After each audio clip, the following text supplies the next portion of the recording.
আসসালামু আলাইকুম, কেমন আছেন? আশা করি সকলে অনেক ভালো আছেন। চলুন আজকে আমরা নতুন একটি ফর্মুলা শিখি। সাথে আছি আমি দিলাওয়ার হোসাইন। আজকে আমরা শিখবো automatic serial number, auto date অর্থাৎ এটা চেঞ্জ হবে না। এর আগে যে আমরা ফর্মুলাটা শিখেছিলাম, আমরা এর আগে ফর্মুলা শিখেছিলাম কন্ট্রোল এবং শিফটের মাধ্যমে কোলন বা সেমিকোলন যে বাটনটা রয়েছে সেটা চাপ দিলে যেগুলো হয়। যেমন এখানে আমরা এর আগে শিখেছিলাম কন্ট্রোল প্লাস সেমিকোলন যে বাটনটা রয়েছে চাপ দিলে কিন্তু ডেট আসে। আবার সেম ভাবে কন্ট্রোল প্লাস শিফট বাটন চেপে ধরে যদি আমরা সেমিকোলন দিই তাহলে কিন্তু সময়টা আসতেছে। তো এই যে সময় এবং ডেট, আজকের আলোচনার বিষয় ঠিক এইরকমই, সময় এবং ডেট নিয়ে। কিন্তু কালকে যদি আমরা আমাদের ল্যাপটপ বা পিসি অন করি বা যে ডকুমেন্টস এর মাধ্যমে আমরা যে ডকুমেন্টস গুলোর মধ্যে আমরা যে সময়টাকে সেভ করে রেখেছি সেটা কিন্তু কালকের সময় বের হবে যদি আমরা কন্ট্রোল এবং শিফটের মাধ্যমে, কন্ট্রোল শিফট প্লাস সেমিকোলনের মাধ্যমে যদি আমরা এগুলো ইউজ করি। তো বন্ধুরা, আজকে আমরা এখানে এমন একটা ফর্মুলা অ্যাড করব যে ফর্মুলার সাহায্যে আমরা এখানে খেয়াল করেন, আমি এখানে কোয়ান্টিটির জায়গায় একটা কোয়ান্টিটি বসালাম। বসার সঙ্গে সঙ্গে কিন্তু এখানে তারিখ চলে আসছে এবং সময়টা কিন্তু চলে আসছে। আপনারা খেয়াল করেন আমার পিসির দিকে বা ল্যাপটপের দিকে, আপনারা খেয়াল করেন এখানে টিকিং জায়গায় আপনারা খেয়াল করেন 3:36 AM লেখা আছে। এখানে কিন্তু 35 দিয়েছি। তো আমি যদি এটাকে সেম ভাবে রিটার্ন কোয়ান্টিটি যেখানে লিখেছি সেই ঘরে যদি আমি আবার ওটাই লিখি তাহলে কি হবে? 36 3:36 14 সেকেন্ড। তো মূলত এই ভিডিওটি সবার জন্য না, যারা বিশেষ করে যারা স্টোর ডিপার্টমেন্ট কিংবা এইচআর সেকশনে বিভিন্ন ডকুমেন্টস সময় এবং তারিখ দিয়ে উল্লেখ করে সেভ রাখতে হয়, তাদের সময় বাঁচানোর জন্য মূলত আজকের ভিডিওটি। চলুন তাহলে আমরা নতুন একটি শীট নেই। আমি নতুন একটা শীট নিব।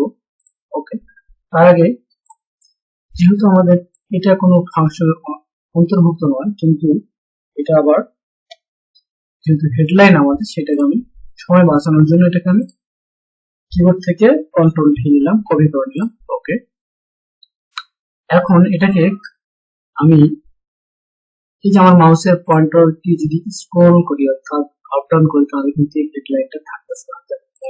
সিরিয়াল নং নেম, আইডি নং, কোয়ান্টিটি, আচ্ছা আউটটার, রিটার্ন কোয়ান্টিটি, রিটার্ন ব্যালেন্স থাকতেছে না। তাহলে এটাকে আমরা কি করবো? এক জায়গায় স্থির রাখবো। সেটা কি হবে? প্রথমে আমরা ভিউয়ে যাব, ভিউয়ে গিয়ে দিস প্যানেলে গিয়ে এখন কিন্তু আমার যে 3 নম্বর রোটা রয়েছে সেটা কিন্তু হচ্ছে না, অটোমেটিক 40 এর জায়গায় আসছে, কিন্তু 3 নম্বর রো হাইট হচ্ছে না, উপর নিচে যাচ্ছে না। যাই হোক বন্ধুরা, এখন আমরা চাচ্ছি এই যে কোয়ান্টিটি, এটা মূলত একটি গার্মেন্টস সেকশন। গার্মেন্টস সেকশনের ফিনিশিং কিংবা সুইং কিংবা কাটিং রিলেটেড একটা ফরম্যাট। এটা মূলত আজকের জন্য, এটা মূলত অটো ডেট এবং টাইমটা চেঞ্জ না হয়, কোন ফর্মুলা ইউজ করলে চেঞ্জ না হবে, ঠিক সেই রকম একটা ফরম্যাট তৈরি করতে যাচ্ছি। চলুন বন্ধুরা, প্রথমে আমরা সমান সমানকে কল করবো, সমান সমানকে কল করলাম। এরপরে লিখবো আমরা ইফ লেখার সঙ্গে সঙ্গে এখন আমরা ইচ্ছা করলে কিন্তু নেমের ঘরেও নিতে পারি, আবার আইডির ঘরেও নিতে পারি। আমরা নেব কোয়ান্টিটি, যেহেতু কোয়ান্টিটির সঙ্গে প্রথমে আমরা সমান সমানকে কল করবো, এরপরে ইফ নিলাম। ওকে, এরপরে ইফ লেখার পরে লজিক্যাল টেস্ট, অর্থাৎ আপনাকে বলা হচ্ছে যে আপনি কোন কলামের সাহায্যে, কলাম বা রোর সাহায্যে এটাকে আপনি অটো সিরিয়াল নাম্বারটা চাচ্ছেন। এটা আমি মূলত অটো সিরিয়াল নাম্বার নিচ্ছি। ওকে, আমি কোয়ান্টিটির সাহায্যে দিলাম। আমরা এখন তৈরি করবো যে সিরিয়াল নাম্বারটা অটো করে নেব। যেমন এখানে সমান সমানকে কল করবো, এরপরে ইফ দিলাম। ওকে, ইফ লেখার সময় চলে আসছে লজিক্যাল টেস্ট, আমরা যাচ্ছি কোয়ান্টিটির সাহায্যে দিলাম। এরপরে আমরা কিবোর্ড থেকে শিফট বাটনটা যে রয়েছে চেপে ধরে আমরা 2 বার নিলাম, এবার কমা দিলাম, সরি রো লিখলাম, এরপরে ব্র্যাকেট ক্লোজ দিলাম, মাইনাস দিলাম।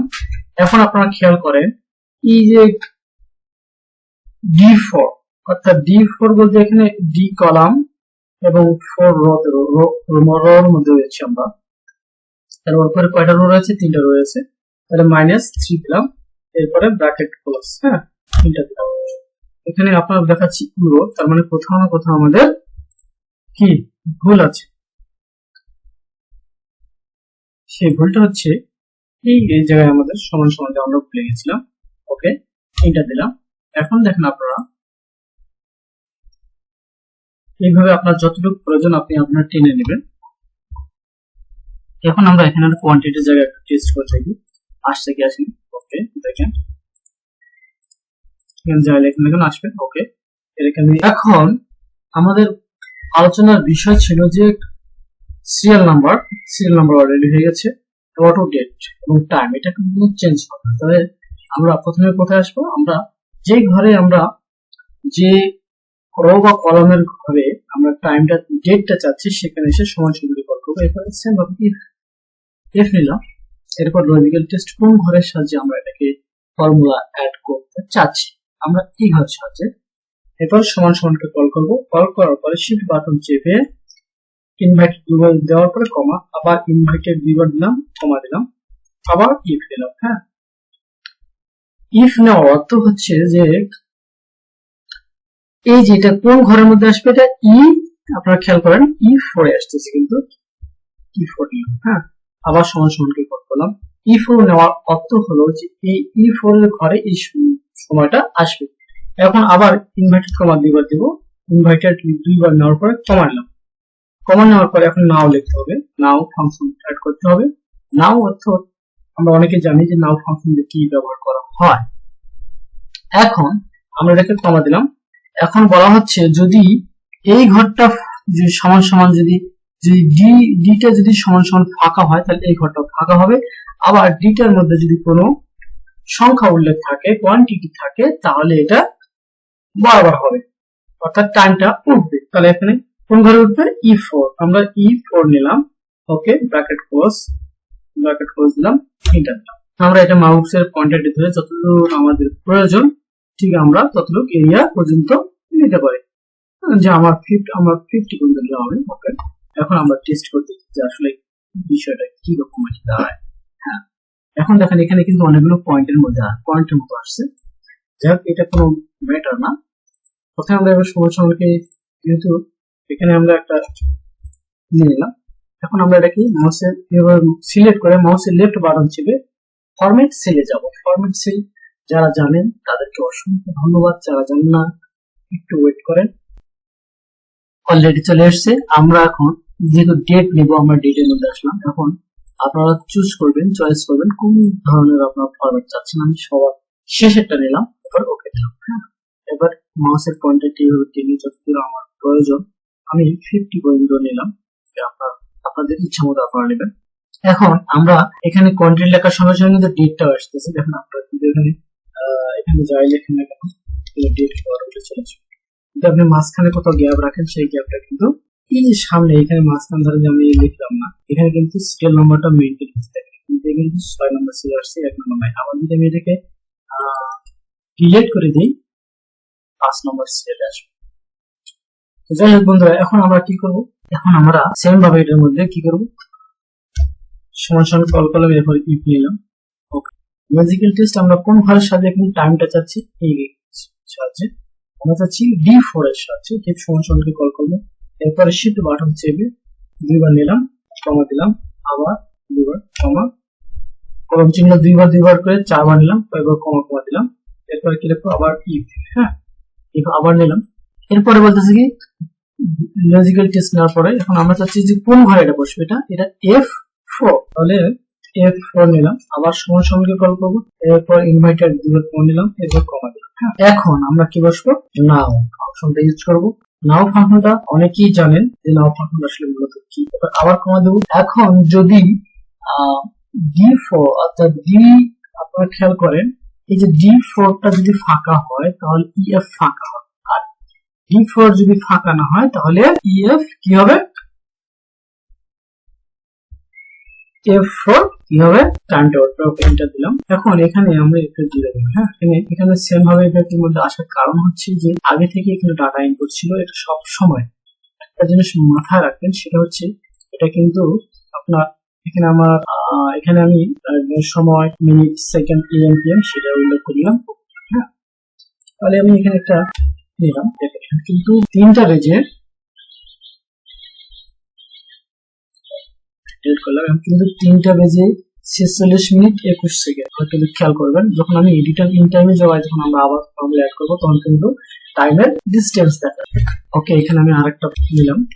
এখানে যাই লিখবো না কেন, সরি এটাকে আমরা এই মাউসের পয়েন্টার চেপে দিলে যতদূর আমাদের প্রয়োজন আমরা অ্যাড করে নিলাম। ওকে, আমার প্রয়োজন মতো আমি নিলাম, আপনার প্রয়োজন মতো আপনি এটাকে কন্ট্রোলে করবেন। এখানে কিন্তু এখন যাই লিখে কেন, এখানে সিরিয়াল নাম্বার হচ্ছে, এইদিকে আবার মিনিট এবং সেকেন্ড হচ্ছে। তাহলে আপনার একটি ফর্মুলার সাহায্যে আপনার সময় লেখার প্রয়োজন হচ্ছে না এবং টাইমটা লেখার প্রয়োজন হচ্ছে না এবং অটো সিরিয়ালটা লেখার প্রয়োজন হচ্ছে না। এখন রিটার্ন কোয়ান্টিটি, এটা কিন্তু আসলে রিটার্ন কোয়ান্টিটিটা কি, এটা মূলত যারা অলরেডি গার্মেন্টস সেকশনে আছে বা বিভিন্ন মিল ফ্যাক্টরিতে আছেন তারা অবশ্যই বুঝতে পারবেন যে রিটার্নটি কোন নির্দিষ্ট কোন স্থান থেকে যখন কোনো গার্মেন্টস কিংবা কোনো কিছু নেওয়া হয় সেখান থেকে কিন্তু হিসাব করে নিতে হয়। বর্তমানে এখন এই কাজগুলো নতুন কম্পিউটার অপারেটর, ইলেকট্রিক বা কম্পিউটার অপারেটর যারা আছে তাদেরকে এই কাজগুলো করা হয়, সেই জন্য এই ডকুমেন্টস গুলোকে তাদেরকে মেনটেন করতে হয়। যাই হোক, এখন আমরা ইন টাইম অর্থাৎ নেওয়ার সময় যে টাইম যখন সে নিয়ে গেল, একই ধরনের সেটা গার্মেন্টস হতে পারে, ইলেকট্রিক কোনো ডিভাইস হতে পারে, অন্য কোনো কিছু হতে পারে। এখন সে যে রিটার্ন দিবে, রিটার্ন দেওয়ার সময় টাইমটা এখানে উল্লেখ হবে। প্রথমে আমরা সময় সঙ্গে কল করবো, এরপর ইফ নিলাম। ওকে, ইফ নিলাম। এরপর আমরা কিসের সাহায্য চাচ্ছি, আমরা যাচ্ছি জি সাহায্যে, অর্থাৎ G4 সময় সঙ্গে কল করলাম। এরপরে শিফট চেপে ইনভাইটেড দুবার কমা, আবার ইনভাইটেড দুবার কমা নিলাম। এবার আমরা কি করবো, আবার ইফ লিখবো। কেন ইফ লিখবো, যদি এই ঘরটা যদি কোনো কিছু থাকে তাহলে কোন ঘরে উঠবে, S4, তাহলে S4 নিলাম, সমান নিলাম। আবার শিফট বাটন চেপে ইনভাইটেড দুবার লেখার পর নিলাম, কমা নিলাম। ওকে, ফাইনাল এখন নাও, NO লেখার সঙ্গে সঙ্গে নাও চলে আসছে। নাও আসার পরে ক্লোজ দিলাম, এবার কমা নেব। এখন এই যে এই দুই ঘর অর্থাৎ G এবং S, এই দুই ঘরটা, জিটা যদি ফাঁকা হয় তাহলে ফাঁকা হবে কোনটা, S4, তাহলে আমরা কোনটা ফাঁকা হবে, S4। হ্যাঁ, S4 নিলাম, ব্র্যাকেট ক্লোজ দিলাম দুইবার। ওকে, এখানে 50 পর্যন্ত বা আপনার ইচ্ছে মতো আপনি নিয়ে নেবেন। ওকে, ভেরি গুড। এখন যদি আমি রিটার্নের জায়গায় এক পিস দিই তাহলে কিন্তু এখানে সেম ভাবে একটা পয়েন্টের মতো আসতেছে। আগে আমরা দেখেছি যে এখানে আসার কারণে আমরা কিভাবে এটাকে চেঞ্জ করেছিলাম। আমরা ফরম্যাট সেলে যাব, মাউসের লেফট বাটন চেপে ফরম্যাটে যাব। এরপর আমরা এখানে টাইমটা দিতে নিচ্ছি, টাইমটা আমরা সেকেন্ড শো উল্লেখ করবো, AM PM। তাহলে ঠিক এই জায়গায় এসে ক্লিক করলাম। ওকে, এখন এখানে দেখেন আপনারা খেয়াল করেন এখানে 12 পিস নিয়েছিল। এখানে যদি আমি 12 পিস লিখি, হ্যাঁ, দেখার সঙ্গে সঙ্গে কিন্তু এটা ওইখানে আসতেছে। তার মানে কি আমাকে নিচের দিকে এইভাবে স্ক্রল করে টেনে নিতে হবে। এখন আর আসবে না। এবার যদি 23 দিই তাহলে কিন্তু টাইমটা দেখেন। নেওয়ার সময় যে তার টাইমটা ছিল কত, 3টা বেজে 46 মিনিট 57 সেকেন্ড। এখন সে দেওয়ার সময় 3টা বেজে 39 সেকেন্ড বা 39 মিনিট 52 সেকেন্ড। এরপর যদি আমি এখানেও যদি 43 বল, ওকে নিলাম, দেখেন সময়টা চলে আসছে। এখন এই যে ব্যালেন্সের ক্ষেত্রে ব্যালেন্সটাকে আমরা কভার করি। হ্যাঁ, এটাকে আমরা সময় সঙ্গে কল করবো। কল করার পরে এই যে রিটার্ন কোয়ান্টিটি মাইনাস এই কোয়ান্টিটি। ওকে বন্ধুরা, এরপরে আমরা এন্টার দিলাম। এখন এখানে 0 আসার কারণ হচ্ছে, জিরোটা আসার কারণ হচ্ছে যে আমরা এখানে একটি ফর্মুলা অ্যাড করেছিলাম, সেটা হচ্ছে কোয়ান্টিটি নেওয়ার সময় যে তার একটা সে কত পিস নিল এবং কত পিস দিল সেটা এখানে উল্লেখ করে। অর্থাৎ যদি আমি এখানে 44 পিস দিই, রিটার্নের জায়গায় 4 দিলাম, তাহলে কিন্তু দেখা যাচ্ছে 4 পিস অটোমেটিক শো হবে। তো যাই হোক বন্ধুরা, আজকের এই ভিডিওটি মূলত auto serial number, current date, ঠিক ওই সময়, ডেট এবং সময়টা, এটা ছিল আজকে আমাদের ভিডিওর মূল উদ্দেশ্য। আশা করি ভিডিওটি আপনার বাস্তব কর্মজীবনে অনেক উপকার আসবে। এরকম সুন্দর সুন্দর ভিডিও পেতে ফলো রাখবেন আমার আইডিতে। নিজে শিখুন এবং অন্যকে শেখার সুযোগ করে দিন শেয়ারের মাধ্যমে।